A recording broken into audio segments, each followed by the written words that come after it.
አስደነጋጭ ነገር እየመጣ ነው። ጭራሽ የሄርሜላ ሰዓት እየተመለሰ ነው። ይሄ በነገራችን ላይ እኔ አሁንም አብርሽ ያው ነው። ምንም አብርሽ ላይ የምናየው ለውጥና የምናየው ነገር የለም። ይሄ ማለት ደግሞ ብዙዎቻችን ይሄ ሀብሉ ሲወለቅና እንዲሁም ደግሞ ሀብሉ ጋር ችግር ካለው አንዱን ከአንዱን ይለያል ብለን አስበን ነበር። ነገር ግን ደግሞ ምንም የተለያው ነገር የለም። ያው ነው። አሁን ደግሞ ጭራሽንም የሄርሜላ ሰዓት የሆነ ጊዜ መጀመሪያ ስትመጣ ሰዓት አድርጋለች ነበር። ያንን ሰዓት ደግሞ አውጥቶ አብልቆት ነበር። ሄርሜላ ደግሞ ያንን ስጦታ ወየት ወሰድከው ብላ ጠይቀው ነበር። በዛ በጠየቀችው መሰረት ኤፍሬም ደግሞ አሁንም ከኤፍሬም እንቅስቃሴ ነው የሚንቀሳቀሰው አብርሽ።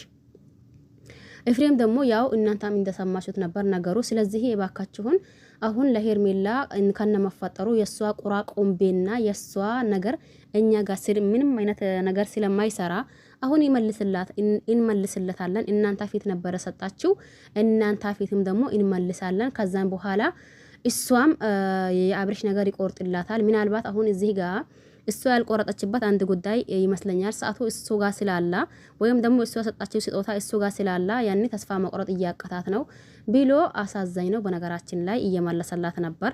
ሄርሜላም ደግሞ በጣም የሚያሳዝን ንግግር እየተናገረች ነበር። ይሄ የሄርሜላ ንግግር ምንድነውስ? የሚያሳዝነው ነገርስ እንዴት ነው የሚለው አብረን የምናይ ይሆናል። ለዚህ ቤት አዲስ ከሆናችሁ ሰብስክራይብ ማድረግ አትርሱ። ነባር ቤተሰብ ከሆናችሁ ላይክ፣ ሼር እያደረጋችሁ ብታበረታቱኝ ደስ ይለኛል። እንዲሁም ደግሞ ሀሳባችሁንና አስተያየታችሁን ኮሜንት ብታስቀምጡ ደስ ይለኛል። ይሄም ማለት ደግሞ ብዙዎቻችን ማለት በሚቻል ልክ እየተካሄደው ያለው ነገርና እየሆነው ያለው ነገር ግራ አጋብቶን ነበር። ነገር ግን ደግሞ ሄርሜላ ዛሬ አሳዝነኛለች። የምሬንን እየማለች እኔ እኮ በተጣላን ጊዜ እንድትመልስልኝ እንዲሁም ደግሞ ጥሩ በሆነ ጊዜ ደግሞ ወደ አንተ ጋር እንዲቀመጥ አይደለም የሰጣውክ ወይም ደግሞ ያወጣሁት ብር ብዙም ቢሆን ያ ብር አሳስቦኝ እየመሰለህ ነው ወይ? እኔ ደግሞ የጠየቅኩት የነበርኩት ይሄ ያኔ እንደ አንድ ሰው ጥያቄ ነበረ ጠየቅኩት። የት ሄዶ ነው የሚለው ምናልባት ያንን ጥያቄ ጠይቃለች ወይም ደግሞ እንድንመልስላት ፈልጋለች ብላችሁ አስባችሁ ከሆነ ይሄ ነገር በጣም አተሳሳታ መንገድ ነው። እኔ በዚህ አይነት አስቤውም አቅጄም አላቅም። ነገር ግን ደግሞ እንደ አንድ ሰው ጥያቄ አዎ ጠይቄ ያለሁኝ ምን አድርገው ነው የት ወስደው ነው ብያለሁኝ እንጂ አሁን እንድትመልስልኝ ወይም ደግሞ ያ ሰዓት ስጦታ እንዲመለስልኝ ፈልጌ አልነበረም። እባክህን አብርሃም ምን እየሆንከ ነው? ይሄ ነገር እኮ አሁን ቀን በቀን እየጨመረብህ ነው የሚሄደው እያለው ነበር። አቶ ኤፍሬም ደግሞ እንግዲህስ ይወልሽ ስጦታሽን ውሰጂ፣ ያንቺ ቁራ ቁምቤ እዚህ ጋር ለሱ ምንም አይነት ጥቅም የለውም፣ ለሱ ምንም አይነት የሚሰጠው ነገር የለም ብሎ ወዳ ለአብርሽ መልስላት እንዲሁም ደግሞ ስጣት እያለው አብርሽ ላይ እየሰጣት ነበር። ይሄም ደግሞ የምሬን በጣም እኔ የምሬን ከሚላቸው በላይ ነው ነገሩ ማለት ነው።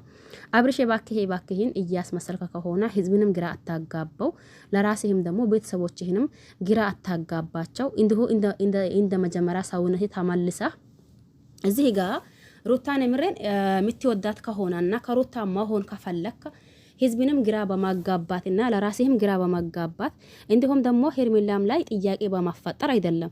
ያኔ ሄርሜላን በማትፈልጋት ከሆነና ቁርጥ አንድ ቃል ብቻ እንደ መጀመሪያ ሰውነትህ ተመልሳ ከዛም በኋላ ደግሞ ሄርሜላ አልፈልገሽም ብትል መፍትሄ ነው። እዚህ ጋር ማናችንንም ይሆን ከሩታ ቢሆን ደስ ይለናል እንዴ። ከሄርሜላ ግዴታ ሄርሜላ የመጀመሪያ ሚስቱ አይደለች፣ የልጇ እናት አይደለች። ከዛም በኋላ ከሩታ ያላቸው ነገር ሲያበቃ ወደ ሄርሜላ ሄዶ ነበር። ማንኛውም ባልና ሚስት ደግሞ ይጣላል፣ ይታረቃል። ልክ እንደዛው የሩታና የአብርሽን ልክ እንደዛው እንበለውና እዚህ ጋር እኛ ብዙዎቻችን ግራ ስለገባንና እንዲሁም ደግሞ ግራ ስለተጋባን እባክህን ያኔ ወደ ቀልቢ ሆነ ከሄርሜላም እንዲሁም ደግሞ ከሩታም ከሆነ የምሬንን አስታውቀን በቃ ይሄ እያስመሰልክ ከሆነ በጣም እያስጠላ ነው የሚሄደው። የምሬኔን ለምን መለሱላት? ለምን ደግሞ እንደዛ ሆነ? አይደለም ተግባባን አይደል? አሁንም አብርሽ በሰው እንቅስቃሴ ነው እየተንቀሳቀሰ ያለው። ተግባባን አይደል? ስለዚህ ይሄ ደግሞ እስከ መቼ ያኔ አብርሽ ማለት ማን ነው ይሄ ማን ነበር? ወንድሙ ማለት ነው ኤፍሬም በሚያወራው እሱ ተከትሎ ማውራቱ እስከ መቼ ነው?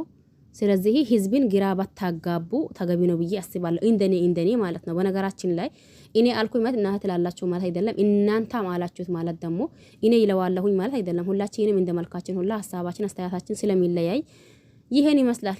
እስቲ እናንተን ደግሞ የምትሉት እናንተ ታውቃላችሁ። የምሬኔና ለምን በዚህ ልክ ማስመሰል እንዳስፈለጋ ለምን ደግሞ ነገሩ እንደዛ መሆን እንዳስፈለጋ እኔ ግራ ስለገባኝ ነው።